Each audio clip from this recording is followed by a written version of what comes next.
परमेश्वर मुझे दिखाया है अगले साल, इस साल 2026 में, जब 25 में प्रार्थना कर रहा था, परमेश्वर दिखाया अगले साल क्या होगा। अब ये 2026 में जब लोग क्रूसेड्स देखेंगे, ये इस इतिहास के सबसे बड़े क्रूसेड्स होंगे। और ये परमेश्वर की ओर से निर्धारित हो चुका है।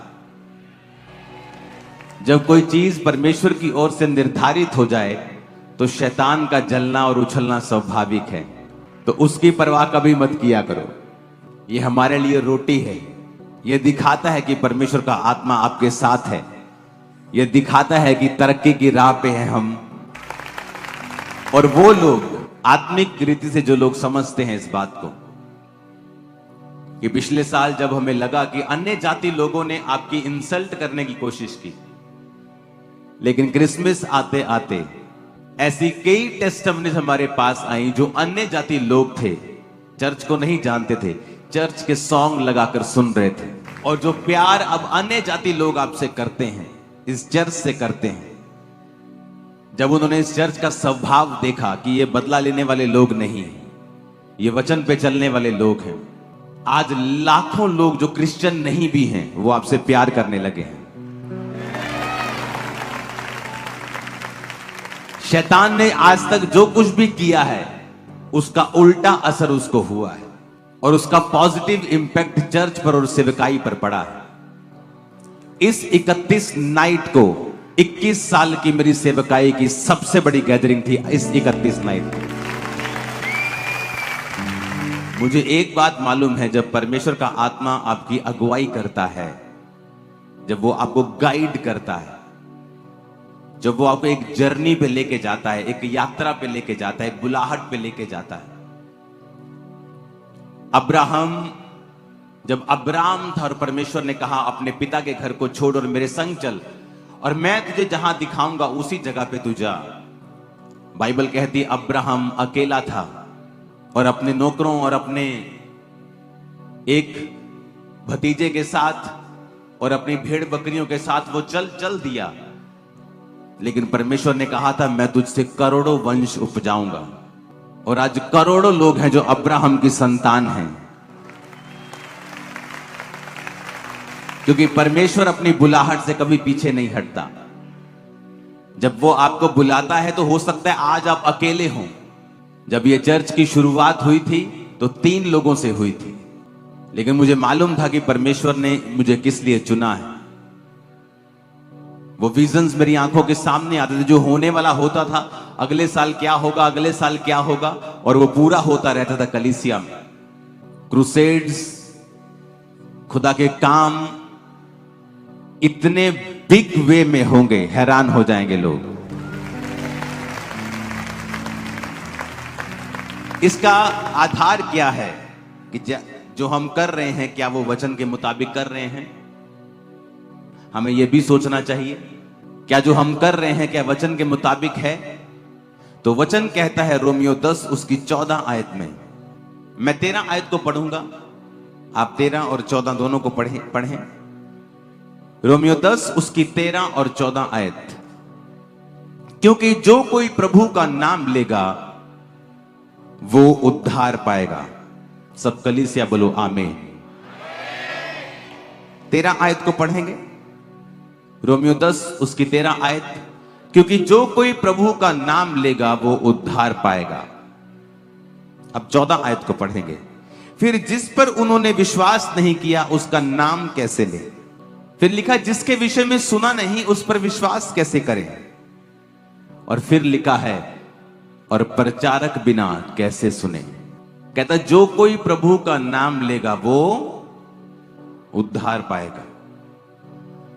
उद्धार को जब हम यूनानी भाषा में पढ़ते हैं, जिस ओरिजिनल भाषा में बाइबल लिखी गई थी, उसका मतलब है सोटेरिया, जिसका मतलब है डिलीवर होना, हेल्थ, सेव होना। उद्धार का मतलब सिर्फ आत्मिक उद्धार नहीं है, सिर्फ स्वर्ग जाना नहीं है। उद्धार का मतलब स्वर्ग जाना है, उद्धार का मतलब हीलिंग है, उद्धार का मतलब फाइनेंशियल उद्धार है, फिजिकल उद्धार है, मेंटल उद्धार है, हर तरह का उद्धार है, हर तरह की हीलिंग है जो परमेश्वर आपको देता है। हाँ, उसमें जो आत्मिक स्वर्ग जाना है, आत्मिक अनंत जीवन है, वो टॉप के ऊपर है। वो प्रायोरिटी टॉप के ऊपर है, वो सबसे पहले आता है कि आप अनंत जीवन के वारिस होंगे।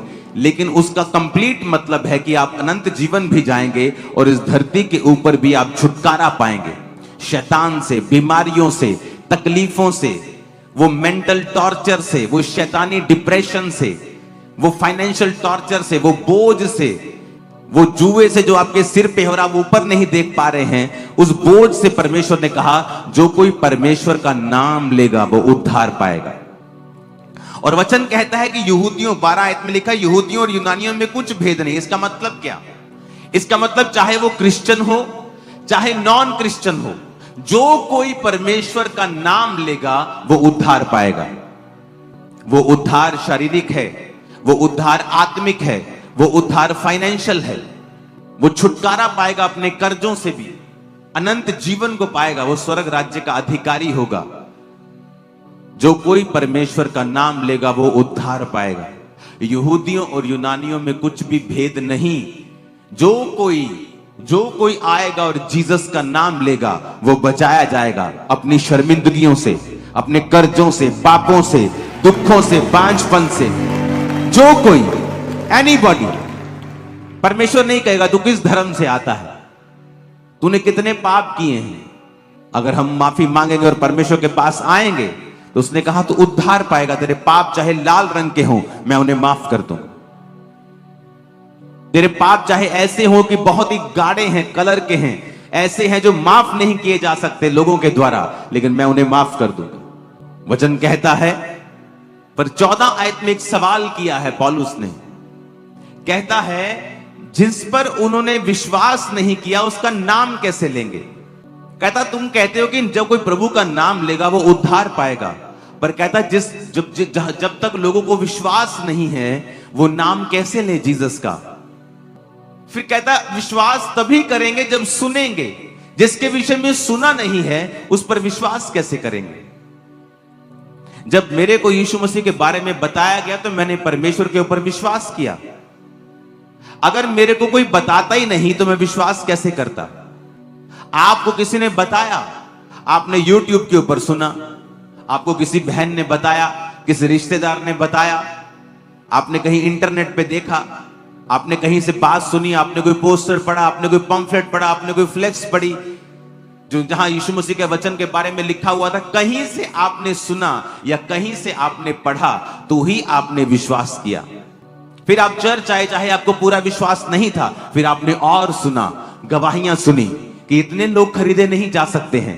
हर रोज, हर संडे, हर थर्सडे 500 लोग गवाहियां दे रहे, इतने लोग खरीदे नहीं जा, कुछ तो है।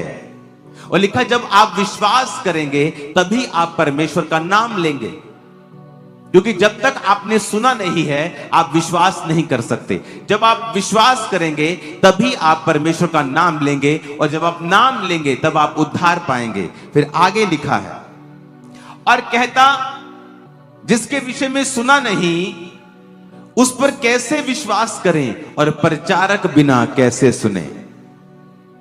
अपने पड़ोसी को बोलो, प्रचारक बिना कैसे सुने। 15 आयत में लिखा है और यदि भेजे ना जाएं, अपने पड़ोसी को बोलो यदि भेजे ना जाएं, यदि भेजे ना जाएं तो कैसे प्रचार करें। जैसा लिखा है उनके पांव क्या ही सुहावने हैं जो अच्छी बातों का सुसमाचार लाते हैं, सुनाते हैं। आमीन। अब कहता प्रचारक बिना सुने कैसे, क्योंकि विश्वास सुनने से और सुनना मसीह के वचनों से पैदा होता है। अगर विश्वास नहीं किया तो नाम कैसे लेंगे। तो नाम लेने से पहले विश्वास करना जरूरी है, और विश्वास लाने के लिए सुनना जरूरी है। और सुनने के लिए कहता प्रचारक बिना कैसे सुने, प्रचारक बिना कैसे सुने। और कहता यदि प्रचारक भेजे ना जाएं तो कैसे प्रचार करें। यह एक सीक्रेट है। प्रेरितों के काम की कलीसियां क्यों आशीषित थीं, क्योंकि उनको अपना रोल मालूम था कि लोग विश्वास तभी करेंगे जब वो सुनेंगे यीशु मसीह के बारे में। और सुनाएगा कौन? प्रचारक। प्रचारक यदि भेजे नहीं जाएंगे तो प्रचार कैसे करेंगे। आज आप मुझे सुन पा रहे हैं क्योंकि साउंड टीम ने अपना काम किया है। आज हम हॉल के नीचे बैठे हैं क्योंकि हम सब ने कंट्रीब्यूट किया है और इस हॉल को हमने बना के हम बैठे हैं। प्रचारक अपना काम कर रहा है, क्या कलीसिया अपना काम कर रही है कि नहीं? अब प्रभु कहता है लोगों की लाइफ में अनंत जीवन आएगा, हीलिंग आएगी, डिलीवरेंस आएगी, ब्लेसिंग आएगी, पर कब? जब वो सुनेंगे। क्योंकि सुनेंगे तो विश्वास करेंगे, विश्वास करेंगे तो नाम लेंगे। लेकिन जब वो सुनेंगे ही नहीं, क्योंकि जब तक प्रचारक उनको सुनाएगा नहीं, जब तक प्रचारक भेजा नहीं जाएगा, वो जाएगा नहीं।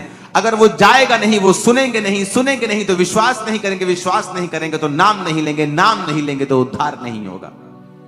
कड़ी के साथ कड़ी जुड़ी कि जब कलीसिया प्रचारकों को भेजेगी वो प्रचार करेंगे, जब प्रचारक प्रचार करेंगे वो विश्वास करेंगे, वो सुनेंगे और फेथ करेंगे। जब फेथ करेंगे तो वो फिर नाम लेंगे, जब नाम लेंगे तो उद्धार होगा। इसीलिए आपने नोटिस किया होगा कि शैतान को पता है यदि प्रचारकों को मैं बंद कर दूं तो वो उद्धार का काम रुकता है। वो हाथ धो के इसलिए प्रचारकों के पीछे पड़ा रहता है। उसे उन प्रचारकों से तब दिक्कत नहीं थी जब वो नशा करते थे, जब वो शराबी थे, लेकिन जब वो प्रचारक बन जाते हैं उसे दिक्कत होती है। और आपको मालूम होना चाहिए कि वो शैतान है जो गुस्सा कर रहा है, इंसान नहीं है। वो शैतान है जो प्रचारकों के पीछे। शैतान वचन जानता है, उसे पता है प्रचारक अगर भेजे जाएंगे, अगर प्रचारक अगर जाएंगे तो वो प्रचार करेंगे, अगर करेंगे तो लोग सुनेंगे, सुनेंगे तो विश्वास करेंगे, विश्वास करेंगे तो नाम लेंगे, नाम लेंगे तो उद्धार मिलेगा। इसलिए वो चाहता है कि प्रचारकों को रोका जाए, किसी तरह से प्रचारकों को बंद किया जाए। लेकिन शैतान और उसके सब एजेंट्स, प्रचारक 10 गुना बढ़ने वाले हैं। यहां मैंने आपको एक प्रोफेसी दी थी पिछले साल या उससे पिछले, मैंने कहा था कि आने वाले समयों में परमेश्वर यहां पर इस देश में ऐसे लोगों को उठाएगा जो अपनी रीति और रिवाजों से काम करेंगे, जो अपने ही जो कल्चर जहां पे वो पैदा हुए हैं उस तरीके से वो लोगों को बचाएंगे। जिस तरह पौलुस कहता है, जब मैं यहूदियों में गया मैं यहूदियों के जैसा बन गया, मैं यूनानियों में गया मैं यूनानियों के जैसा बन गया, ताकि मैं बहुत से लोगों को अपने जैसा लगूं और मैं बहुत से लोगों का उद्धार करा सकूं। यह बेवकूफी है। आप जानते हैं बाइबल ना तो मेकअप के खिलाफ है ना ही मेकअप के साथ है। ये आपका अपनी चॉइस है। ओवर मेकअप नहीं होना चाहिए, हम सबको पता है। ओवर बहुत ही इतने बड़े बड़े आंखों बहुत ही ओवर कर लिया, वो स्पिरिचुअल चीजों से बाहर हमें कर देती है। लेकिन अगर आप ये समझें कि आप मान लीजिए आप अमेरिका में हैं और आप वहां पर उन लोगों को प्रचार कर रहे हैं और आप बिल्कुल मेकअप नहीं करते, बिल्कुल व्हाइट सूट में हमेशा रहते हैं, आप उन लोगों को जल्दी इंप्रेस नहीं कर पाएंगे। आपको उनके जैसा लगना होगा कि हम भी आपके जैसे हैं, ताकि उद्धार हो सके, आत्मा बच सके। इसलिए पौलुस ने कहा मैं यहूदियों के लिए यहूदियों के जैसा बना, यूनानियों के लिए मैं यूनानियों के जैसा बना। अगर आप इंडिया में आएंगे और आप जैसे फॉरेन कंट्रीज में लेडीज प्रचार करती है, अगर आप यहां करने की कोशिश करेंगे, लोग आपसे इतना इंप्रेस नहीं होंगे, क्योंकि उनको वो कल्चर के बारे में मालूम नहीं है। आप जहां रहते हैं आप उस तरीके से प्रीच करेंगे ताकि आप लोगों को आपका पहनावा, आपकी चीजें एक उद्धार के लिए, क्योंकि परमेश्वर ने सब जातियों के लिए अपनी जान दी है, कि आप एक रुकावट ना हो, आप ऐसे ना हो कि आप मूर्ख लगें, आप अलग लगें, ताकि लोग परमेश्वर के सुसमाचार को समझें, पहचानें और उसे कबूल करें। यह बुद्धि सब में नहीं। अगर सब में होती तो लोग बचाते वो भी। अगर ये बुद्धि होती तो लोग बचाए जाते। अगर ये विजडम वो यूज करते, अगर बाइबल की राइट नॉलेज वो लेते तो ऐसा नहीं होता। इसलिए परमेश्वर ने कहा मैं तुम्हें भेड़ के समान भेड़ियों के बीच में भेजता हूं। तुम सांप की तरह बुद्धिमान रहो और कबूतर के नाई भोले भी रहो। कबूतर किसी का नुकसान नहीं करता और सांप चालाकी से बचता है। उसने कहा प्रचारक अगर भेजा नहीं जाएगा तो वो कैसे प्रचार करेगा?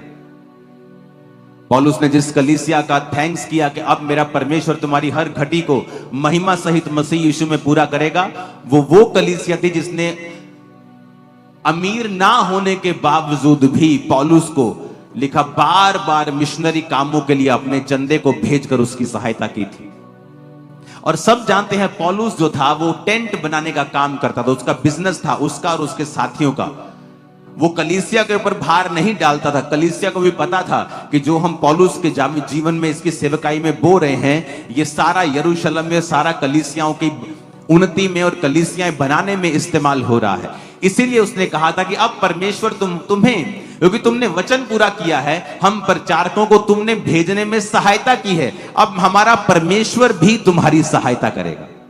इसलिए उन लोगों की आशीष हमेशा डबल होती है, 4 गुना 10 गुना होती है, जिन्होंने प्रचारकों की सहायता की है। इसलिए आप देखते हैं वो कलीसियाएं आशीषित होती जाती हैं जिनका मकसद प्रचारकों को भेजना होता है। आप एक ऐसी कलीसिया में जब जुड़ जाते हैं जिसका मकसद प्रचार करना है, इवेंजलिज्म करना है, सुसमाचार देना है, और आप ऑटोमेटिकली वो प्रार्थना भी उनके लिए करने लगते हैं, आप वहां बोने भी लगते हैं, आप फास्टिंग करने लगते हैं, आप देखने लगते हैं कि परमेश्वर ने आपकी लाइफ के ऊपर आपको ब्लेस किया है, क्योंकि अब आप परमेश्वर के वचन को पूरा कर रहे हो। यदि प्रचारक भेजे नहीं जाएंगे तो प्रचार कैसे करेंगे? हमें ये बुद्धि यूज करने की जरूरत है कि परमेश्वर ने आपकी एक डिवाइन ड्यूटी लगाई है।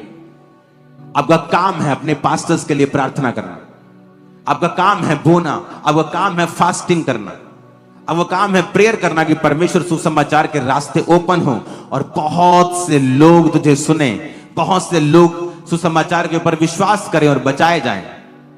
देखो क्वेश्चन कर रहा है वो आपसे, कहता है यदि भेजे ना जाए तो कैसे प्रचार करें? फिर प्रचारक तो तैयार है, कहता अगर वो भेजे ना जाए तो कैसे प्रचार करें? और उनको भेजने वाला कौन होता है? कलीसियाएं।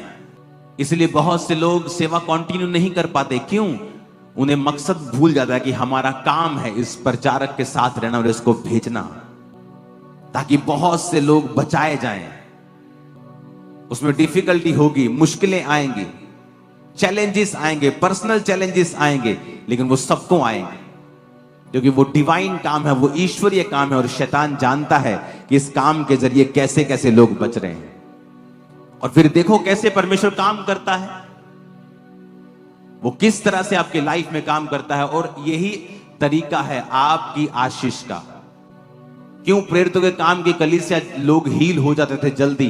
क्यों उनकी लाइफ में मिरेकल ज्यादा होते थे? इसी वजह से उनकी लाइफ में मिरेकल ज्यादा होते थे, क्योंकि उनकी जिंदगियां परमेश्वर के लिए समर्पित थी, परमेश्वर उनको छोड़ता नहीं था।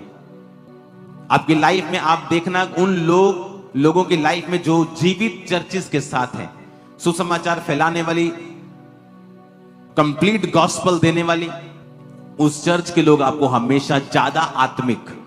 मैंने आपको प्रोफेसी दी थी 2 साल पहले कि ऐसे लोग उठेंगे जो अपनी अपनी रीतियों से प्रचार करेंगे। हां, जब आप कोई सॉन्ग निकाले तो आपकी वर्डिंग नॉन बिब्लिकल नहीं होनी चाहिए,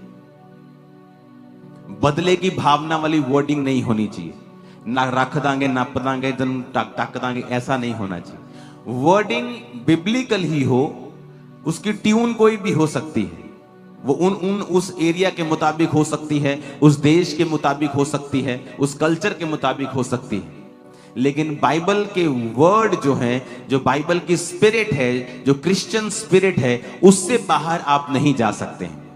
और लोगों को भी ये समझना चाहिए कि विरोध करने की बजाय आप उसे समझा सकते हैं पर्सनली फोन करके कि ब्रदर नेक्स्ट टाइम जब आप सॉन्ग निकालें तो इस स्पिरिट के साथ निकालें। और ये शुरुआत हुई, बहुत कुछ होगा आपकी आगे। हर स्टेट में आप देखोगे, हर स्टेट में आप देखोगे बड़ा काम होते हुए। जो चर्च जब भी खड़ी हुई है, वो खड़ी हुई है परमेश्वर के एक बड़े मकसद के लिए। जब भी परमेश्वर ने एक चर्च को खड़ा किया है, एक बड़े मकसद के साथ किया है। चर्च का काम पॉलिटिक्स करना नहीं है, इसलिए इस चर्च में हर पार्टी का हमेशा वेलकम रहता है। चर्च का काम है रास्ता दिखाना, वो कोई भी हो, आप कोई भी होंगे, आप आएंगे, आपको गाइड किया जाएगा, आपको बताया जाएगा, आपको क्या करना है। नाइजीरिया में ऐसी चर्च है जिसकी आज 50,000 ब्रांचेस हैं और उसकी चर्च के स्टैंडिंग वॉलंटियर्स आज उस देश के उपराष्ट्रपति की पोस्ट तक पहुंच चुके हैं। Standing volunteers. क्यों परमेश्वर ने ऐसी चर्चों से लोगों को चुना? उनको सिखाया गया ऑनर करना। वो अपने पास्टर के साथ आज भी एक समान, अगर वो बैठे हो तो उसके समान बैठते भी नहीं है। उन लोगों में ये बात बहुत अजीब और बड़ी गहराई से मैंने देखी है। क्यों उन लोगों को परमेश्वर ने इतनी जल्दी बढ़ाया है? ऑनर करना। और इसीलिए परमेश्वर ने उनको ऊंचा किया है। वो समझते हैं प्रचारक की वैल्यू को, वो समझते हैं उस दर्शन की वैल्यू को। बात इंसान की नहीं, बात मूसा की नहीं। जब मूसा को किसी ने कुछ कहा हो तो परमेश्वर ने उसे कोड़ी कर दिया। बात मूसा की नहीं, बात उस दर्शन की है जो परमेश्वर ने अपना उस जगह पे रखा है और मूसा को उसका अगुवा बनाया है। बात उस दर्शन की है, बात परमेश्वर की है कि जब आप मूसा के खिलाफ खड़े हो रहे हैं, आप इनडायरेक्टली परमेश्वर के खिलाफ खड़े हो रहे हैं, क्योंकि वो विजन जो है वो परमेश्वर का है। एक अन्य जाति व्यक्ति अगर पॉलिटिक्स में है, वो शराब पिए, वो कुछ भी करता है, परमेश्वर उसको अलग तरीके से देखता है। वो व्यभिचार में है क्योंकि वो वचन नहीं जानता है।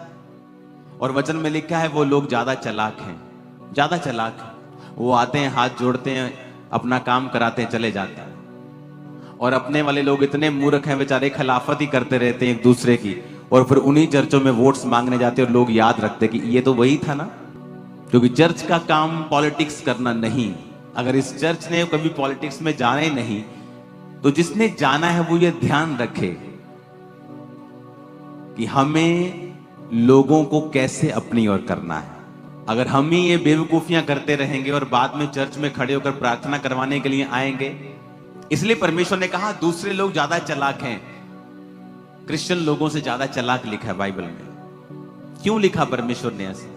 उनको बुद्धि है, वो जानते हैं अपना काम करो और चलें। जब तक आप ऑनर नहीं करेंगे उस विजन का, तब तक परमेश्वर आपको ऊंचा नहीं करेगा। वो क्रिश्चियन लोगों को बड़े ध्यान से देखता है। जब तक आप व्यभिचार से और शराब से और नशों से बाहर नहीं आएंगे, वो कभी पॉलिटिकली आपको ऊंचा नहीं करेगा, क्योंकि आप वचन जानने वाले लोग हैं। जब तक आप वचन जान के गुनाह करते रहेंगे, परमेश्वर आपको हमेशा नीचा रखेगा। आप वचन को जानेंगे, आप प्रार्थना करेंगे, आप बाइबल को पढ़ेंगे, आप ऑनर करेंगे विजन्स का, दर्शनों का, परमेश्वर आपको ऊंचा करेगा। वो किसी भी तरह से करे, वो करेगा। वो लोगों के दिल में डाले, वो बड़े लोगों के दिल में डाले, वो किस तरह से आपको बढ़ाएगा फिर वो परमेश्वर पे छोड़े। आज प्रॉब्लम ये है कि हर एक व्यक्ति, चाहे वो सामाजिक तौर से मसीह में है, चाहे वो पास्टर के तौर पे, बुद्धि की कमी की वजह से वो लोग बढ़ नहीं पा रहे हैं। जब कुछ करने का समय होता है, जीरो रिजल्ट है उनके। रीजन क्या है? विजडम की कमी।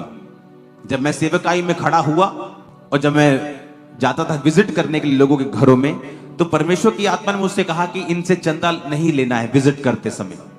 और जब भी लोग चंदा ले ले, ऐसे आपको पता होना चाहिए, चर्च को बहुत से लोग यहाँ चर्च में नए हैं कि जब विजिट करने पास्टर्स घर आते हैं लोगों के, तो जब वो जाने लगते हैं तो लोग चंदा देते हैं, यानी ऑफरिंग देते हैं, ऐसे हाथ करके ऑफरिंग देते हैं। तो पास्टर ऐसे प्रेयर करते हैं उस पर। तो परमेश्वर ने मुझसे कहा ऑफरिंग मत लेना। लोगों को बोल कि हाँ मैं ऑफरिंग लूंगा, लेकिन आप संडे चर्च में आए और उसे डालें परमेश्वर की हुजूरी में। पता है क्यों?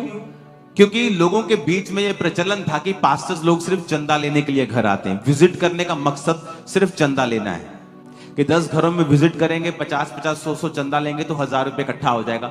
सिर्फ विजिट करना है, विजिट करना, चंदा लेना है सिर्फ। सब पास्टर्स नहीं, मैं भी विजिट करता था, लोग मुझे भी कई बार देते थे।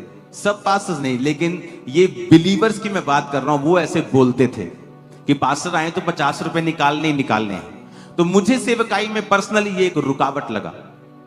जिस चर्च ने मुझे बैप्टाइज किया है वो भी पास्टर्स विजिट करते हैं, लोग आज भी चंदा उन्हें देते हैं। जब वो मेरे घर आते हैं मैं भी उन्हें चंदा देता हूं। बात मैं भी ऑफरिंग देता हूं। बात वो नहीं है, वो आत्मिक आदमी है। लेकिन ऐसे भी लोग थे जो आत्मिक नहीं थे और सिर्फ विजिट करने के लिए जाते थे। तो परमेश्वर ने मुझसे कहा लोगों के बीच में ये एक मेंटालिटी है, इसे ब्रेक करना है। तुमने ब्रेक करना है कि चंदा सेकेंडरी है, ऑफरिंग सेकेंडरी चीज है। पहले जब मैं आया हूं वचन सुनो। लोग खाना बनाने के लिए चले जाते थे, कोई बिस्कुट लेने, कोई चाय, कोई कोल्ड ड्रिंक। मैं बोलता जब मैं आपके घर में आऊंगा मुझे कोई इधर उधर भागता नहीं चाहिए, क्योंकि जिसको मैंने वचन देना वो तो कोल्ड ड्रिंक लेने चला गया, जिस सिस्टर को मैंने वचन देना वो चाय बनाने चली गई। अब मैं वचन जिसको दे रहा हूं उसका कोई चर्च से मतलब नहीं। मैं कहा तुम लोग बैठो, मुझे कोई चाय पानी नहीं चाहिए, तुम चाय पानी मुझे भेज देना, मैं पी लूंगा तुम्हारा। तो मैंने क्या किया, मैंने चाय पीनी छोड़ दी। अब कोल्ड ड्रिंक कितनी आदमी मिलेगा, कोल्ड ड्रिंक शुरू से मैं इतना पीता नहीं, तो उनको मालूम था कि हमारा पास्टर ना चाय पीता ना कोल्ड ड्रिंक, हमें उसने वो आया तो हमें बैठना है। तो वो लोग क्या करते थे, लोग बैठते थे, फिर वो खुद भी बैठते थे, साथ वाले भी बैठते थे, पड़ोसी भी बैठते थे। तो 10-15 मिनट वचन देने के बाद मैं वहां से निकलता था। जब लोग ऑफरिंग लेने के लिए आते थे, जो लोग पक्के होते थे, जिनको पता है कि ये क्रिश्चियनिटी में स्ट्रांग है, इसको वचन पता है, कंप्लीट है, उससे ऑफरिंग में एक आध से लेता था और बाकी सबको बोलता नहीं। क्योंकि नए लोग भी होते थे, कम आत्मिक लोग भी होते थे, थोड़ा विश्वास वाले भी होते थे, सबको लगता कि अच्छा इस बहन ने दिया है तो मुझे भी देना है। मैं उनका मना कर, मैं कहा नहीं तुमसे मैंने नहीं लूंगा, आप चर्च में आओ और संडे डालो, आपकी प्रभु कबूल करेगा। तो इस विजडम से मैं चला हूं। मुझे मालूम था लोगों के दिल में क्या है, लोग क्या सोचते हैं। आप मेरी बात समझ रहे कि नहीं? आज आप सामाजिक तौर पे खड़े हैं, आप पॉलिटिकल तौर पे खड़े हैं और आपको पता ही नहीं लोगों के दिल में क्या है, आपको पता ही नहीं मुद्दे क्या है, आपको पता ही नहीं सिस्टम क्या है, कैसे लोगों को अपनी ओर करना है, आपको पता ही नहीं। दर्शनों को सपोर्ट करेंगे, प्रचारकों को सपोर्ट करेंगे, तभी हम परमेश्वर के दिल में अपनी जगह को बनाएंगे। हर एक व्यक्ति को परमेश्वर से बुद्धि मांगनी चाहिए, परमेश्वर मुझे विजडम दे, तेरी डिवाइन विजडम। लेकिन वो डिवाइन विजडम कैसे आएगी अगर अगले दिन हमने व्यभिचार करना है, अगले दिन रात को हमने पूरी बोतल शराब की पीनी? कैसे परमेश्वर हमें बुद्धि देगा? क्रिश्चियन लोगों को, अन्य जाति जो मर्जी करें, लेकिन हम क्रिश्चियन लोग वचन के साथ बंधे हुए हैं। बाइबल कहती है सब कुछ अच्छा चल रहा था। नूह ने जिस रात शराब पी और मतवाला हुआ, उसी दिन उसके बेटे ने उसको नंगा देख लिया। शराब एक शुरुआत होती है कि आप पापों में घुस जाएंगे, आपकी बुद्धि भ्रष्ट हो जाएगी, आपको ना बोलने वक्त मालूम होगा आप क्या बोल रहे हो, ना करने वक्त पता होगा आप क्या कर रहे हो। इसलिए परमेश्वर ने उससे कहा है मदिरा उसको दो जो नाश होने पर है, जो मतलब कि अपने जीवन को तबाह कर चुके, जो नाश होने पे, जिनको कोई मतलब नहीं, वो मरे जिए, नरक जाए स्वर्ग जाए, क्या हो रहा है क्या नहीं, उनको दे दो मदिरा, दे दो मदिरा, उनको दे दो शराब उनको। लेकिन जो अपने जीवन में कुछ करना चाहते हैं, जो चाहते हैं कि पवित्र आत्मा उनकी अगुवाई करे, इसलिए पौलुस ने लिखा दाखरस के मतवाले मत बनो, क्योंकि दाखरस आपकी आत्मा को हिलाता है।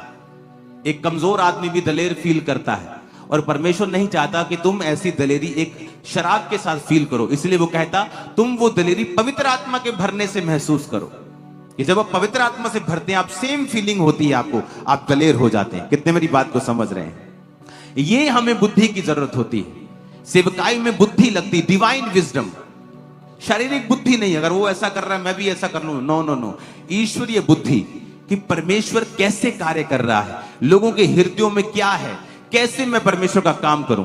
इस तरह से मैंने परमेश्वर के काम को स्टार्ट किया, और लोगों ने समझा कि नहीं ये हमें वचन देने ही आए हैं, ये हमारी स्पिरिचुअल लाइफ को ही देख रहे हैं, ये हमें फीड कर रहे हैं, ये अपनी भेड़ों का ध्यान रख रहे हैं। कितने मेरी बातों को समझ रहे हैं? और ऐसे ऐसे ऐसे करते कलीसियाएं बढ़ती गई, हर जगह बुद्धि इस्तेमाल हुई, डिवाइन विजडम। परमेश्वर क्या चाहता है, वो क्या करना चाहता है, कैसे करना चाहता है, ईश्वरीय बुद्धि को मांगो और देखो परमेश्वर फिर क्या करता है। क्यों सुलेमान ने बुद्धि मांगी? उसे मालूम था मैं राजा की कुर्सी पे बैठ गया हूं, लेकिन ये बुद्धि के बिना चलाना इसको पॉसिबल नहीं है। इसलिए उसने परमेश्वर के सामने बलियों को चढ़ाया, और परमेश्वर उसके सपने में आगे जब खुश हुए तो कहा तुझे क्या चाहिए? उसने कहा मुझे विजडम चाहिए परमेश्वर, मैं तेरे लोगों का न्याय कर सकूं। और जब बुद्धि आती है तो बाकी चीजों की समझ भी परमेश्वर ने खोल दी। वचन में लिखा है कि बहुत महंगे महंगे घोड़े सुलेमान जो था वो अरब से लाता था और लोगों को बेचता था। हर चीज की उसको नॉलेज थी, घोड़ों से लेके, मछलियों से लेके, सोने और चांदी और सब मेटल्स को लेके, सब चीजों के बारे में उसे मालूम था। इसीलिए तो वो सबसे अमीर था। लोग बोलते जी फलाना राजा सबसे अमीर था, जी ये फलाना राजा सबसे अमीर था। नो नो नो, सुलेमान के जैसा अमीर कोई नहीं था। अगर आप उसके सोने की ही गिनती कर लें, चांदी की ही गिनती कर लें, वचन में लिखा है कि चांदी तो ऐसी हो गई थी जैसे लोहा होता है, वो अनगिनत थी। इतना सोना था उसके राज्य में। क्यों? जब बुद्धि आती है आपको सब चीजों की समझ आती है। आपको घर कैसे चलाना है, बिजनेस कैसे चलाना है, बच्चों को कैसे चलाना है, वाइफ को, हस्बैंड को क्या बोलना है, क्या, ये बुद्धि आपको परमेश्वर का वचन देता है, उसका आत्मा आपको देता है। जब आप प्रार्थना करते हैं सुबह उठ के, आप प्रभु को इनवाइट करते हैं, आप बाइबल पढ़ते हैं, आप फास्टिंग करते हैं, क्रिश्चियन लाइफ बिताते हैं, परमेश्वर में सही जीवन बिताते हैं, फिर आप जिस भी फील्ड में होंगे परमेश्वर का आत्मा आपकी अगुवाई करेगा। और इस बुद्धि के द्वारा ही फिर आप आगे बढ़ते हैं। अगर वो उसमें कमी है, वो आप ही का नुकसान करती है, किसी का नहीं। Hallelujah, hallelujah. अपने हाथों को उठाओ और जो कुछ भी आपने आज तक किया है खुदाबंद की सेवकाई में, उसके लिए परमेश्वर आपको बहुत बहुत ब्लेस करेगा इस 2026 में। तो थैंक यू सो मच कलीसिया का, टीम्स का, मेरे मदर, मेरे फादर जो सेवकाई में मेरे साथ हैं, आप सब थैंक यू सो मच। बच्चे वाइफ तो अब एक ही हो गए हैं हम, तो इनका न तो 24 घंटे एक ही काम, एक ही मैसेज। कोई बच्चा वहां प्रचार कर रहा है, वाइफ वहां कर रही है, मैं कहीं और। हालेलुया।